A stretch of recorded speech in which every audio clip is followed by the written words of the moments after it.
In this video, we're going to be talking about the habits that literally turn you into a chat. And by that, I don't only mean the internet giga chat guy meme, although if you wanted to, you could become something like that. The guy is ripped. But we're also going to be talking about many other aspects in your life, not only about appearance or shallow stuff, but also about productivity, effectiveness, efficiency, fulfillment, work, and many other things, which might not necessarily get the clicks and the views and the attention, nevertheless are equally or maybe even more important as just like any other habits which can be useful to you. Number one is gonna be ability to focus. Now, truth be told, nowadays it's almost impossible to focus. You are bombarded from all four sides with advertisements, with announcements, with any type of companies trying to sell you stuff. You know, with accessibility comes also the trade-off, right? The trade-off is gonna be any type of opportunities that companies get to slide into your phone and sell some products and make some profit. Obviously, it's an amazing and great thing to have technology at your arms and being able to do whatever you want, to use calculator, read books, take photos, but then it is also a source for other companies to make money and advertise stuff. Now, notice that when I say companies, I don't only mean literally like the companies and firms. I mean anything, even me, like I'm trying to fight for your attention, or some entertainers, maybe singers, athletes, they're all trying to fight for your attention because nowadays attention is the new currency. Remember back in the days, I'm saying back in the days as if I used to be an old guy. Back in the days, being intelligent and clever was the currency. People used to know a lot of stuff. Nowadays we have internet, we have Google, we have Wikipedia, and whatever information that you want to find, you can find online. So knowledge is no longer the currency. Nowadays, currency is attention. And anyone who wants to fight for attention can potentially win your attention. That's why you see all of these prank people or doing some type of shows. They're not necessarily smart or articulate or clever, but they have still found ways to win your attention. With access to almost infinite amount of information and entertainment, the trade-off is gonna be your lack of focus. If you think about it, many things that you have to do in your life in order to achieve success, they will require focus. You have to basically just be crystal clear and just focused and locked in with whatever you're trying to do in front of you, because otherwise you sit on your desk and then one notification, another notification. How the hell are you gonna focus on the things that you want to do if you are not able to just shut down everything and switch off? Habit number two, which turns you into a productive chat, is gonna be single tasking. Single tasking is the opposite of multitasking. When you are working on one thing and one thing only, and you have rejected everything else, you enter the flow state. Now notice that flow state can be entered only when you're doing one task at a time. One of the best examples for entering flow state for me is to play football. And when you're playing football, it's not a task, it's not a work, but still you don't feel anything else besides the present moment. You're here, you're locked in, you're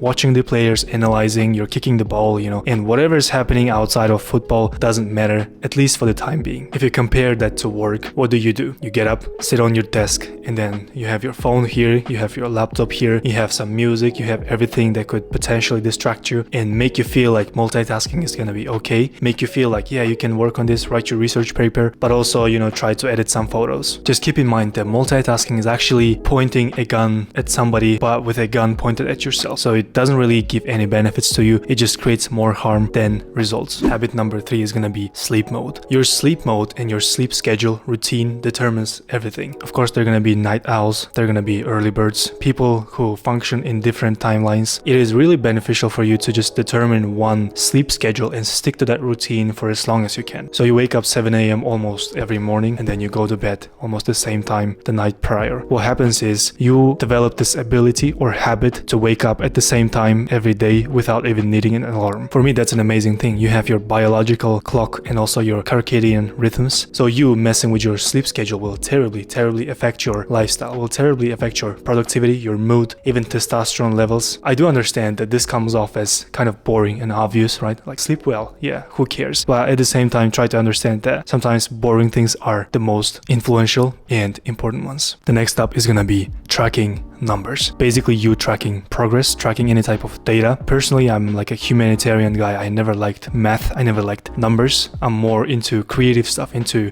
talking to people. But I think 1 year ago, I started just dialing in all the workouts that I had in my notes app in my iPhone. So for example, 12th of March, I had full body workout. I did this much on bench press, this much on pull-ups. Now I compare my numbers and I'm like, those are rookie numbers. You can see just how much you developed and progressed over the last year. It's not only good for seeing progress. It's also good for anticipating and managing progress. My proposed suggestion would be to have any type of data in your phone. So if you're talking about the calories or protein or numbers, if you're talking about money, anything which can be measured in numbers, write that data down and keep that for the future reference. Yes, you might say, no, it creates more hustle. I don't want to be a slave to numbers and to scales. And that's cool. Like, you don't have to obsess over numbers. You don't have to do anything like that. All I'm trying to say is it's really good to have some type of data to keep as a goal or a turning point if you're achieving your goals, if you're not achieving your goals, or in general, just to keep everything under control. Next habit that will literally turn you into a chat is gonna be abundance mindset. This one's pretty simple. Instead of saying, I can't, ask yourself a question, how can I? This is one of the biggest points that I took from Rich Dad Poor Dad. He says that he's poor dad. He used to earn quite a lot of money, but whenever there was something expensive or something outrageously like lavish, he would say the words, no, I cannot afford this. This is too expensive for me, out of my budget, out of my league, out of my reality. But he's rich dad, even if he wasn't that rich, like oil money type of rich. Still, he would ask the question, how can I afford this? How can I make this happen? The thing is, when you say I can't afford it, you just basically block off everything. You're not even giving yourself an opportunity, any chance to think outside of the box. You say, no, I can't, and you're like, cool, I can't. But when you say, how can I? Instead of saying, no, she's out of my league, think about the actual steps that you need to do to become high value, to become better, more attractive, stronger, richer, and think about the ways that you can transform yourself. In short, don't give up on opportunities. Instead, keep your eyes open for them. Now, the next habit that will turn you into a chat is gonna be nutrient-dense foods. You eat a meal 4 times a day, right? So 3 main meals and then maybe 1 snack. And you do that thing for 7 days in a week. So that's 28 meals in a week. If you multiply that for a year, it's gonna be 1,456 meals a year. Think about that.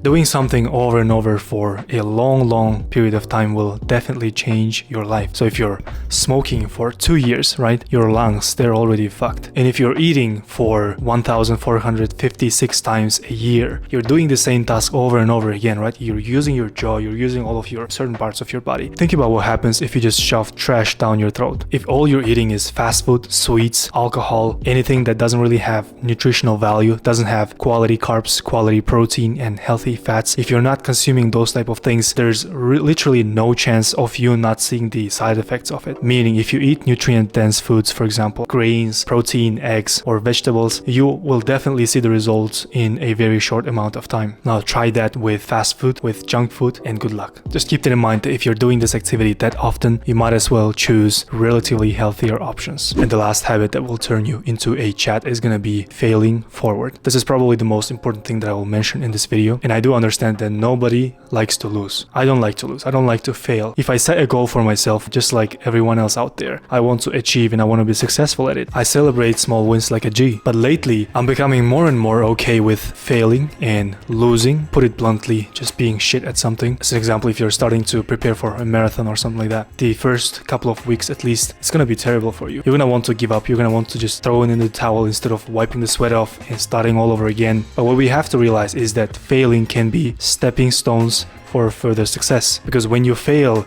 you learn more lessons than you do when you succeed. You're playing a chess with your opponent and you won the game. Cool. You have tried your tried and tested moves and you have basically defeated your opponent. That's amazing. But what if you failed? What if you lost to that guy? You'll probably sit there and think, okay, I should have put my bishop here and then I should have killed his queen or something like that. So you sit there and analyze and become better. Those failures and losses will shape your character. They will test you. They will test all of your personality and what you're capable of. Just remember that wanting to achieve success is mostly ego. Being okay with failing and getting back up is gonna be you controlling your ego. Hit the like button and subscribe, and I'll see you in the next one.